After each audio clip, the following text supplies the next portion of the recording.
El que por acción u omisión cause daño a otro, interviniendo culpa o negligencia, está obligado a reparar el daño a otro. Muy buenas noches, respetado profesor de Derecho Civil, licenciado Rodrigo del Cid. Somos el grupo número 1 y esta noche le traemos a colación los temas: el hecho ilícito presupuesto en la responsabilidad civil y el daño en la responsabilidad civil. Y para ello contamos con un grupo de estudiantes de la Facultad de Derecho y Ciencia Política de Panamá, Extensión Este, los cuales son Aura Chávez, Irving Riales, Iliana Ábrego y mi persona, Yair González. Mi nombre es Iliana Ábrego y en esta ocasión les hablaré el tema sobre el hecho ilícito presupuesto de la responsabilidad civil. Y para ello iniciaremos con su concepto. El hecho ilícito es una conducta antijurídica, culpable y dañosa, lo cual impone a su autor la obligación de reparar los daños y engendra a su cargo una responsabilidad civil. Hechos o conductas antijurídicas del deudor como presupuesto de la responsabilidad civil. El hecho está vinculado con toda actividad o inactividad que pueda causar efectos favorables o no en otros sujetos. El hecho no debe confundirse con conductas o acciones, puesto que estas dos están subjetivas vinculadas con el sujeto. Es decir, el hecho se puede dar sin necesidad de estar involucrado emocionalmente con el sujeto, puesto que el hecho puede ser causado tanto como persona, con animales o cosas. Ejemplo, la negligencia médica. Les hablaré un poco sobre la distinción dentro de la responsabilidad civil y la penal. La distinción dentro de la responsabilidad civil y la penal tiene su exclusiva razón en la naturaleza del daño que ocasiona. Es un delito civil cuando se daña o disminuye un patrimonio, interés económico o moral o privado. Es un delito penal cuando se incumplen las normas de una convivencia pacífica de un grupo social, por lo que podemos decir que es posible que un delito civil termine en un delito penal, dependiendo de los daños que cause el hecho. Para que el delito nazca de una acción civil, debe el hecho ser dañoso, debe afectar un patrimonio privado, como por ejemplo, el conductor que cause un accidente y perjudica a terceros. Podría pensarse que al existir un contrato entre aseguradora y cliente, se trata de un tipo contractual. El incumplimiento absoluto como presupuesto de la responsabilidad civil. El incumplimiento absoluto se da cuando el deudor deja de cumplir con todas aquellas obligaciones previamente establecidas sin justificación alguna. Este no presenta ninguna justificante al cumplimiento de sus obligaciones. Existe la posibilidad de que el deudor deje de cumplir con sus obligaciones por causas fortuitas. Si se comprueba que el deudor ha incumplido con sus obligaciones por alguna de estas cosas fortuitas, él mismo no sería responsable, pues que el deudor no obró ilícitamente. Tenemos como ejemplo, son los que el deudor está obligado a pagar al acreedor por el retraso del incumplimiento de la obligación. Proceso ejecutivo, secuestro de bienes, embargo, entre otros. Cumplimiento regulado defectuoso se da cuando el deudor pretende dejar de cumplir con sus obligaciones, alegando que la cosa adquirida presenta daños. El acreedor puede negarse a resarcir el daño, a resarcir al deudor y puede obligarlo a pagarlo por daño realizando la separación mediante un tercero. Y el acreedor puede demandar al deudor por daños y perjuicios, como por ejemplo, quedan sujetos a la indemnización los daños y perjuicios causados, lo que el cumplimiento de sus obligaciones incurre en el dolo, negligencia o morosidad, y de cualquier modo contraviene el tenor de aquella, es decir, se han obligado a indemnizar por daños y perjuicios causados al acreedor, por incumplir de cualquier forma la obligación, origen de la relación jurídica. El cumplimiento tardío. El incumplimiento tardío se presenta cuando el deudor se atrasa, se retrasa en el tiempo estipulado para cumplir con sus obligaciones. Ejemplo, después de algún retardo, el deudor ejecuta su obligación, pero debe indemnizar al acreedor por este retardo. Por este retraso, el acreedor puede cobrar el interés del deudor.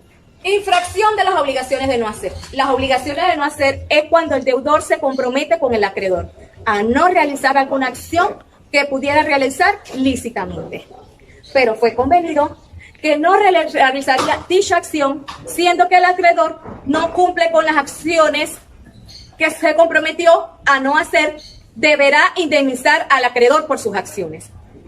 El incumplimiento relativo de mora. Existe la posibilidad de que el deudor se retrase en el pago de sus obligaciones y no necesariamente este incurre en mora, sino que trata de retraso, tardanza o demora, de caso fortuito o de fuerza mayor, que hay pedido al deudor realizar el pago en el periodo establecido.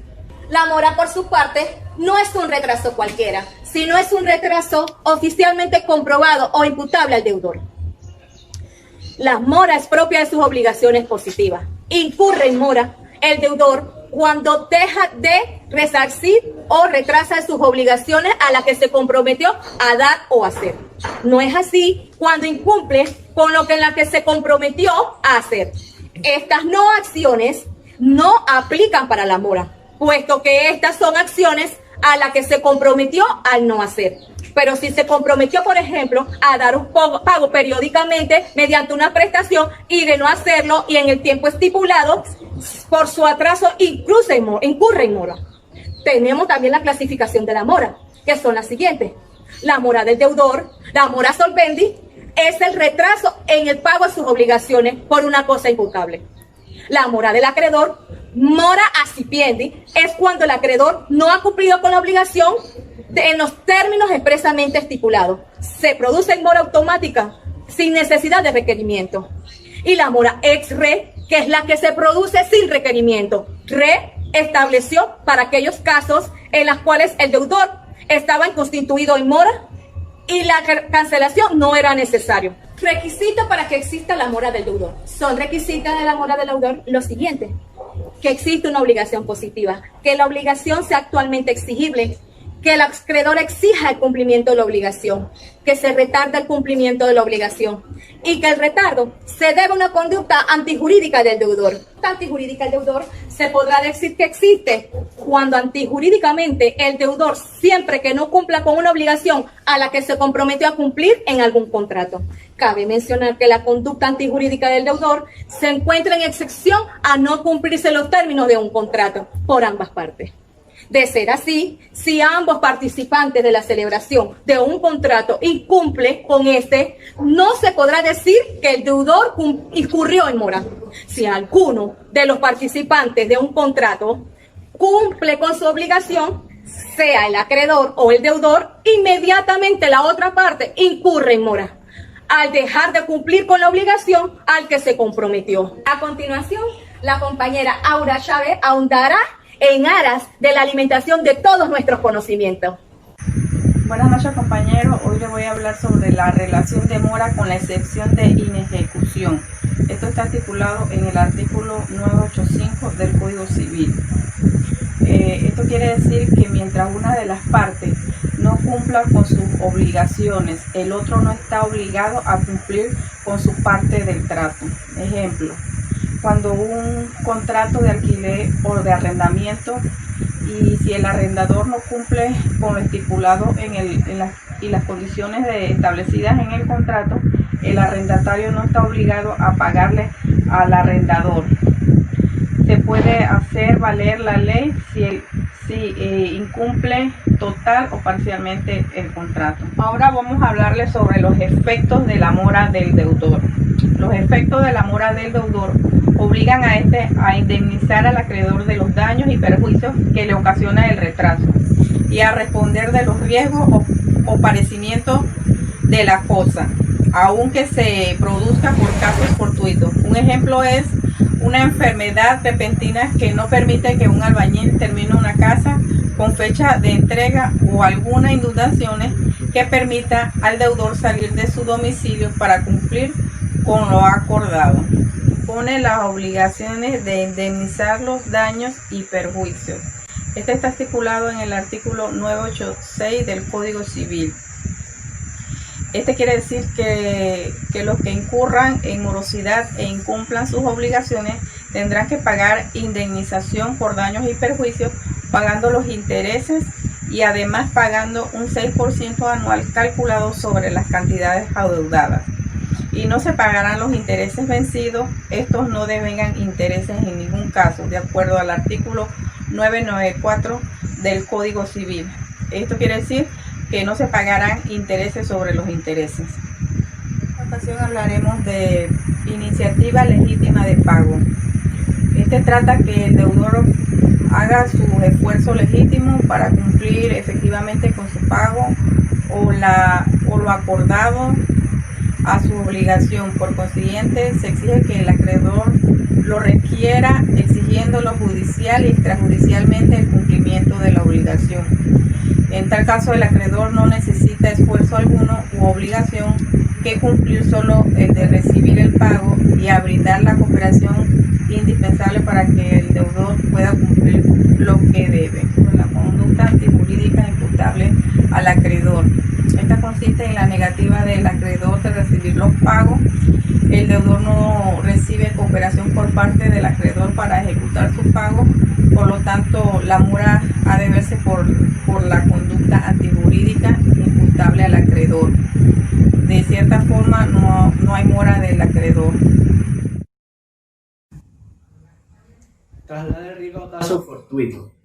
Esta consideración se desprende del artículo 1071 del Código Civil panameño, que nos dice que si la deuda es procedente de delito o falta, no se exime al deudor del pago, cualquier hubiese sido el motivo de la pérdida, a menos que ofrecida por él la cosa a la persona que ésta le debía se hubiera rehusado a recibirla sin algún motivo. Un ejemplo podríamos poner la persona que hurta una máquina de soldar, por ejemplo, y esta la devuelve al dueño intactamente, de una manera intacta, y este se rehúsa a aceptarla sin ningún motivo. Cesa la obligación de devengar interés. Se dice que la mora del acreedor hace que no se produzcan intereses al deudor, pero de igual manera este deberá pagar los intereses que se produjeron antes de que el acreedor entrara en mora para poder liberarse de la obligación. Extinción de la mora. Las principales causas de extinción de la mora del acreedor son las siguientes. La mora purga moral, la cual es la renuncia a los derechos de reclamación que tiene el acreedor a los intereses que produjo la mora del deudor. En otras palabras, podríamos decir que es la renuncia a los intereses que produjo el deudor. La renuncia, la cual se da cuando se ha finalizado el tiempo estipulado en la cual el deudor tenía que cumplir la obligación, pero el acreedor se la extiende, por lo que se extingue la mora. De igual manera, la mora del acreedor puede extinguirse con la renuncia del deudor. Compensación de la mora.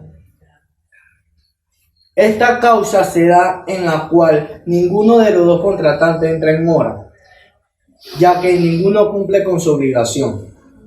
Pero si alguno de estos presentara o cumpliera su obligación, el que no ha cumplido entraría en mora. Un ejemplo de esto sería si mi persona realizara un contrato con la empresa de bicicletas Rally, en la cual ellos presentarían una bicicleta y yo se la compraría por 200 balboas. Y a ninguno de los dos cumplir con nuestra obligación, ninguno entraría en mora. Pero si ellos presentaran la bicicleta, yo entraría en mora. O si yo presentara por 200 balboas, ellos entrarían en mora. Extinción de la obligación. Se extingue la obligación por lo que desaparece la mora, ya que sin obligación no hay mora. El daño. Desde una perspectiva objetiva, el daño se dice que es cualquier menoscabo en el cual se ha dado mediante un hecho y ha sufrido una persona. En otras palabras, podríamos decir que el daño es cualquier hecho que produce una disminución de la cualidad personal positiva de una persona, tanto moral como físicamente. De este concepto se definen dos daños, el cual es el daño positivo o el daño de buena fe y el daño de mala fe. El daño de buena fe se produce cuando la persona realiza un daño sin intención alguna. Esta persona deberá pagar los daños que se producen en el momento. Un ejemplo, podríamos decir que dos personas están construyendo una puerta, en la cual una tiene que sostenerla y la otra se encuentra debajo. La persona que está sosteniendo la puerta por alguna razón se le resbala y cae encima de la persona que está debajo, por lo que esta persona tiene la obligación de cumplir con los gastos que se producen en el momento. El daño de mala fe es el daño que se produce dolosamente. Así entendemos que es un daño intencional, por lo que el causante de este daño deberá pagar los daños que se producen en el momento y los daños que producirá este hecho. Como por ejemplo, alguna persona que agarra una piedra y se la tira dolosamente a otra. Esta piedra le caería en la vista y le produciría que esta persona se inflamara, la cual la persona tendrá que pagar por los gastos que se le producieron en la vista a esa persona. Y si esta persona no puede asistir a trabajar, el causante del daño también tendrá que pagar por los días que esté no asista. El daño moral. El daño moral se reconoce como cualquier afectación sentimental en el honor, en la vida privada, en la reputación y muchas otras cosas más. Como por ejemplo el bullying. El daño moral también es reconocido por un carácter patrimonial, en el cual si esta persona tiene un carácter patrimonial y es afectada, la persona que cause el daño deberá pagar como una indemnización. Un ejemplo de este sería la persona que está recibiendo algún beneficio de una empresa, la cual es resultado del patrimonio, y alguna persona la difama y esta obtiene pérdidas gracias a esa difamación. La persona que ha difamado la empresa tendrá que pagar los daños o las pérdidas que ha recibido esta persona. Los requisitos del daño. El daño cuenta con unos requisitos que son muy esenciales para poder que se forme, como por ejemplo, el daño debe ser resarcido. El daño, siendo un fenómeno material, debe tener una característica jurídica y indemnización. Para entenderlo desde otro punto de vista o de otra manera de entender, podríamos decir que el daño debe de ser reparable y tiene que ser parte de una indemnización. Debe ser cierto.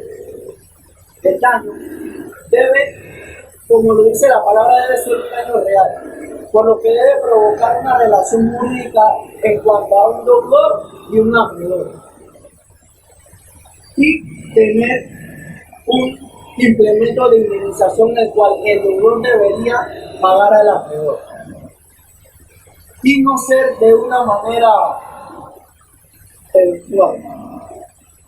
El daño de ser insistente. Este es el caso en el que la víctima cumple con sus propios gastos y el obligado no se hace responsable, pero el obligado deberá pagar los daños, los gastos en arreglar el daño que produjo la víctima. Un ejemplo de esto sería los accidentes de tráfico, en el cual el culpable, en el que el culpable no cumple con los gastos, mas lo hace la propia víctima del accidente. El culpable deberá pagar los gastos que obtuvo la propia víctima y intereses ya de esta provocar. El daño debe ser propio. Como nos lo dice la palabra, el daño debe ser de la propia víctima. de menos no tendrá alguna importancia. Lo que no quiere decir es que la persona que ha recibido el daño es la que tiene derecho a reclamar. No. El daño también cuenta con una determinación, las cuales son la valoración judicial y la evaluación legal. La evaluación judicial se trata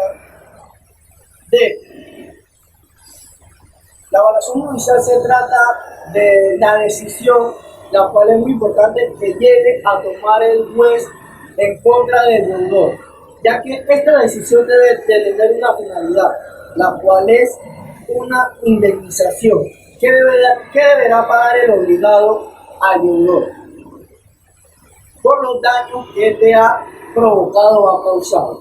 Pero es importante que el juez le ponga una indemnización y que el obligado se sienta con una responsabilidad,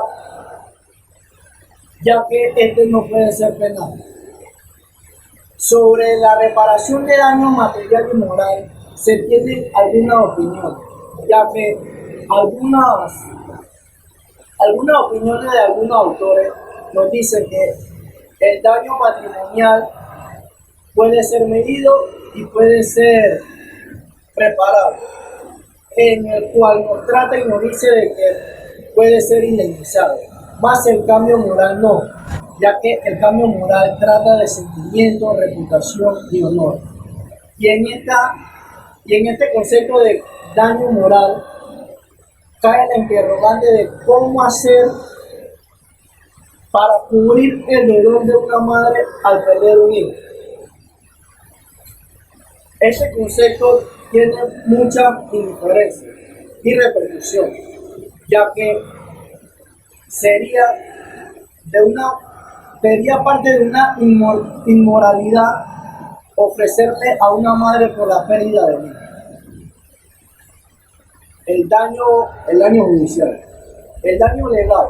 El daño legal no es más que la indemnización que pondrá la ley, por la cual el obligado tendrá que pagar por los daños que éste ha provocado. En otras palabras, nos dice que la ley le opondrá la cantidad de dinero que éste deberá pagar a la víctima por los daños que éste le ha causado.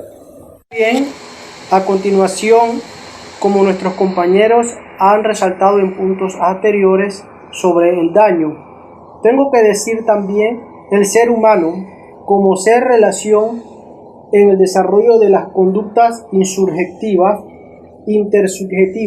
está permanentemente en la posibilidad de incurrir en la responsabilidad, la que por eso es inherente a la vida social, la cual como el hombre es totalmente gregario para hacer muchas cosas entre las cuales puede ejercer sus funciones laborales. Esta responsabilidad traduce en la obligación de indemnizar el daño, puesto que en los contratos para realizar un pacto se estipulan cláusulas o normas para realizar los contratos. Concepto de daño en un contrato. El derecho civil puede decir que el daño es el detrimento y el desmejoramiento en perjuicio del menoscabo de una persona que sufre consecuentemente a la acción o omisión de otra y que afecta a sus bienes, tanto sus derechos e intereses, añadiendo que la sección que se ocupa de la regulación de los daños y perjuicios son los sistemas de responsabilidad civil. ¿Qué quiere decir esto? Que todos estos contratos en los cuales pueden ser relacionados o ejercidos de una persona puede tener carácter supletorio. El derecho supletorio lo forman aquellas normas de un ordenamiento jurídico que tiene la facultad de regir situaciones que no lo son específicamente propias, obligadas por un hecho de que la rama específica del ordenamiento que debería haberla regido no se hizo o no se estipuló desde un principio. Este concepto se utiliza cuando ambas partes no han convenido en hacer un contrato a lo formal en su punto expuesto en el pacto anteriormente ya estipulado entre ambas partes, pero no hechas formales, pudiendo decir que esto solo aplica a falta de pacto de los contratantes y que la indemnización consistiría en el pago de interés. Esto si es que la persona causase un daño en el contrato a la primera persona, que podríamos decir es el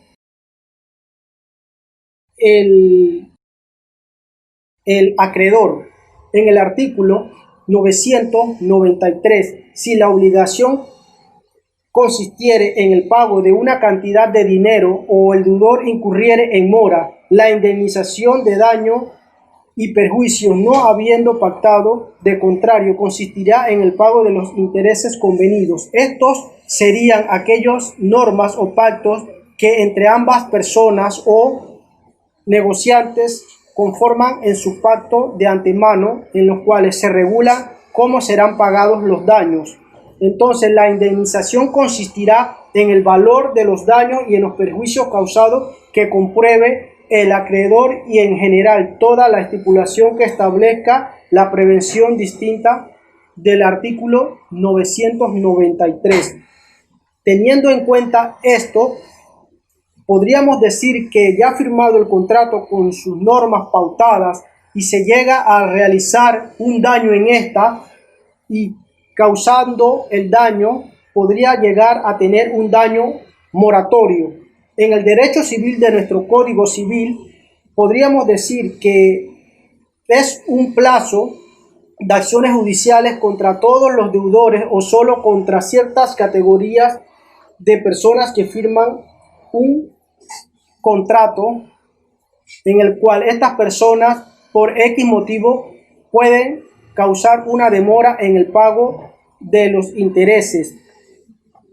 A esto se debe resaltar y destacar que es moratoria y que los intereses en que consiste la indemnización en las obligaciones de pagar una cantidad de dinero, esto compensará al acreedor por los perjuicios que la mora le ocasione. Podríamos decir como por ejemplo, si un contrato es pautado entre ambas personas, el cual el deudor se compromete a hacerse responsable por el daño que le causara a la empresa A y diría que le pagará todo el daño resarcible en un interés en cierto tiempo.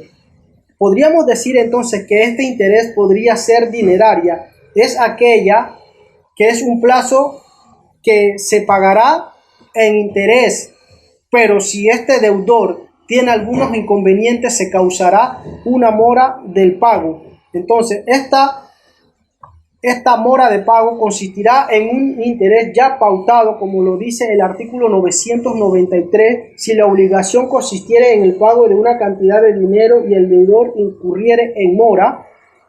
Entonces se podría decir que este pagaría el 6% anual ya de lo atrasado. No es que se vaya a recapitalizar eso, sino que lo estipula la ley en el código en el artículo 993. Si estos han pactado intereses, la indemnización consiste en el pago de los antes a la tasa establecida de las partes, en el pago de interés legal sobre la suma adecuada, que es el 6% anual. Como punto A en esto, si los intereses a pagar exceden exactamente el valor de los perjuicios realmente causados por la mora, el acreedor, o sea, la persona como acreedor, sin embargo, tendrá derecho a pedirlos y él no necesitará probar que está incurriendo en el pago o recibiendo pagos como muy exagerados, porque ya esto se firmó y está estipulado en el artículo 993 de nuestro Código Civil. Como punto B, en lo contrario, si por la inversa, en vez que antes habíamos hablado de que excedía, ahora en esta excede, los intereses a pagar representan una suma menor que el monto de los perjuicios, o sea que el daño es menor en los perjuicios que se ha pactado. En referencia, el acreedor deberá conformarse con ella porque es menor lo que fue pautado. Siendo este punto también tendrá una evaluación convencional. ¿Qué significa esto? La evaluación convencional es cuando la práctica en común entre ambas partes están de acuerdo en su contrato firmado. Por ejemplo, cuando un accidente entre ambos automóviles son chocados, le conviene a ellos ponerse en mutuo acuerdo y no llamar al tránsito. Y convenido ellos en este accidente, dice, bueno, yo te voy a dar tanto dinero para no llamar al tránsito y que no demorar en que el tránsito venga y levante una parte. Esto sería una evaluación mutua, evaluación entre ambas personas, tanto el acreedor como el deudor, que sea de ambas partes. Pero en esto, cuando se forman los contratos, existen unas cláusulas penales. Es aquella por la cual las partes fijan de antemano la suma que tendrá que pagar el deudor si no ejecuta la obligación y si la ejecuta tardíamente. O sea, son pausas que se van pautando en el contrato. ¿Qué tanto de interés pagará por haberse demorado en no pagar el interés del daño, de la cláusula penal? Estas son cláusulas que se van poniendo en el concepto de origen de la cláusula penal, como lo dice en el artículo 1229 en el Código Argentino y en el Código Chileno, en el 1535, que ellos estipulan o explican realmente cuál es el concepto de un origen de una cláusula penal, a diferencia del código de nosotros, que realmente no lo define, pero sí tenemos la idea de los artículos que nos dan a pie cómo podemos realizar todas estas cláusulas, las funciones de la utilidad de la cláusula penal, pidiendo identificar esta cláusula penal en tres funciones, de las cuales son las siguientes. Constituye una evaluación anticipada en los perjuicios.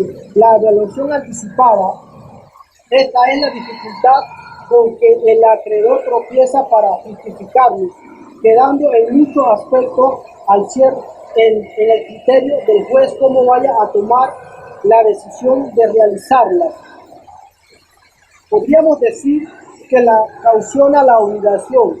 Esta se deriva de la seguridad que otorga, de carácter meramente psicológico, el deudor ante el evento de verse obligado a pagar una pena, bien que pueda ser considerable para el caso de no cumplir su deuda y se sentirá más forzado a pagarla. Sirve de pena civil. En nuestro Código Civil, esta califica la pena en la cláusula penal. En muchos suele hablarse de multa. Ello ha hecho de algunas que en las cláusulas penales, además de una caución y una indemnización, podríamos decir en nuestra propia palabra que una caución, en los principios que se ejercían o se realizaban estos contratos o estas relaciones entre ambas personas en el inicio de los romanos, se podría decir que ellos hacían un pacto o un contrato y se estipulaba, pero en marcha de la realización de este contrato, antes que se finalizara el mismo, ellos decidían hacer otro contrato en marcha del mismo. Entonces, este nuevo no era que se decía ese, sino que daba seguimiento al mismo, pero en mejorando el antiguo, y entonces este se censuraba o se terminaba. A esto se debe resaltar y destacarse que es moratoria y que los intereses en que consiste la indemnización en las obligaciones de pagar una cantidad de dinero solo compensará al acreedor por los perjuicios que la mora ocasione. Por decir, consiste en el pago de intereses estipulado en nuestro Código Civil en el artículo 993, que dice: si la obligación consistiere en el pago de una cantidad de dinero y el deudor incurre en mora, esto sería que él pagará solo el daño que ha causado el pago del interés en la mora. Adicional a esto, pagará un 6% anual en el cual ha sido pautado en el contrato. Esto hará o traerá consigo una evaluación convencional. La evaluación convencional es cuando se practica en común o mutuo acuerdo según los pactados o el acreedor como el deudor. Esto se estipula en las cláusulas penales, que es aquella por la cual las partes fijan de antemano cómo será o se desarrollará el contrato, tanto sea en el pago de intereses o cómo se pagarán, o si hubiese en esto un retraso de los pagos de intereses que se ha pautado. En el artículo 993, si lo puedo leer o recordar, dice: si la obligación consistiere en el pago de una cantidad de dinero y el deudor incurre en mora, la indemnización de daño y perjuicio, no habiendo pacto de contrato, consistirá en el pago de los intereses convenidos, y a falta de convenio en el interés legal, mientras no se fije otro por la ley, se considerará legal el interés de 6% anual. Esto lleva consigo también los tipos de evaluaciones convencionales, como sería la evaluación que es convencional cuando se practica de común mutuo acuerdo entre ambas partes, la cual ha sido damnificado y el responsable. La evaluación del daño es legal cuando la propia ley establece la cuantía de indemnización debida al acreedor al monto máximo o mínimo de esta. Las cláusulas penales, como estipulaba, es aquella por la cual las partes fijan de antemano la suma que tendrá que pagar el deudor si no ejecute su obligación o si la ejecutara tardíamente. Ya esto está estipulado según ambas partes. Como hemos aclarado lo que es la responsabilidad en el daño civil, como ha sido ilustrado en esta parte, ha sido unos temas muy interesantes para aquellas personas que le gusta aprender o ilustrarse en estos temas, como nuestra compañera Iliana Ábrego, Aura Chávez y nuestros compañeros Jair González y mi persona, el cual le hemos hablado sobre estos temas. Ha sido un placer haberles ilustrado en esta noche. Ha sido un placer para nosotros y de antemano nos despedimos de ustedes. Muchas gracias.